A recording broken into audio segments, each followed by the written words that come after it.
আজকে ভিডিওটা বানানোর মেন কারণ হলো সেম কেস আমার সাথে হয়েছিল। একটা দাদা মেশিনটা নিয়ে এসেছে, পেন্সিল গ্রাইন্ডার উলফের। দাদার কাছে বেয়ারিং চেঞ্জের জন্য এসেছিল, আর দাদা খুব ভালো মোটরের কাজ করে। দাদা সামনে দাঁড়িয়ে আছে, দাদা এইসব কাজ করে না। এবার এইসব কাজ একচেটি আমি করি। আমি মোটরের কাজ অত ভালো জানি না, জাস্ট ফিটিং টুকুই করতে পারি, কয়েল ফাইল বানতে অত ভালো জানি না।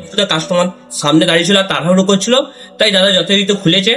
জাম ছিল বলে আর্মেচারের সাইডে দুটো বেয়ারিং চেঞ্জ করেছে, কিন্তু মেন প্রবলেম আর্মেচারের সাইডে বিয়ারিং এর নয়।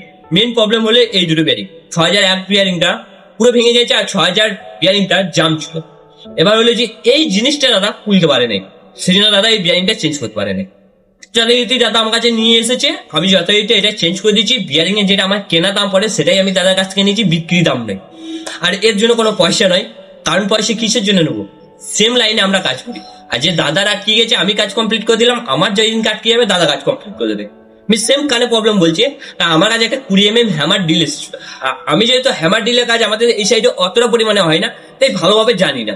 মানে আস্তে আস্তে শিখেছি বা আস্তে আস্তে জানি, ঠিক আছে, কিন্তু আগে অতটা ভালোভাবে জানতাম না। একটা হ্যামার ডিল আমি খুলেছি, যথারীতি আমি ঠিক মতন ফিটিং করতে পারি না, এই নতুন জিনিসটা খারাপ হয়ে গেছিল। যথারীতি আমি মার্কেটে নিয়ে গেছি, তাকে জিনিসটা খুলে বলেছি, খোলা অবস্থায় নিয়ে গেছি, দাদা আমি এরকম এরকম মেশিন সারাই, এই প্রবলেম হয়েছে, আমি আর ফিটিং করতে পারছি না। সেই সুযোগটা পেয়ে সে কি নিয়েছে, এক্সট্রা 200-300 টাকা বেশি নিয়েছে। আমরা যখন একই লাইনে কাজ করি, তার কি উচিত ছিল জিনিসটা করে দেওয়া, আসলে কম খরচা, মানে যেটা নয় সেটা নিয়ে জিনিসটা রেডি করে দেওয়া।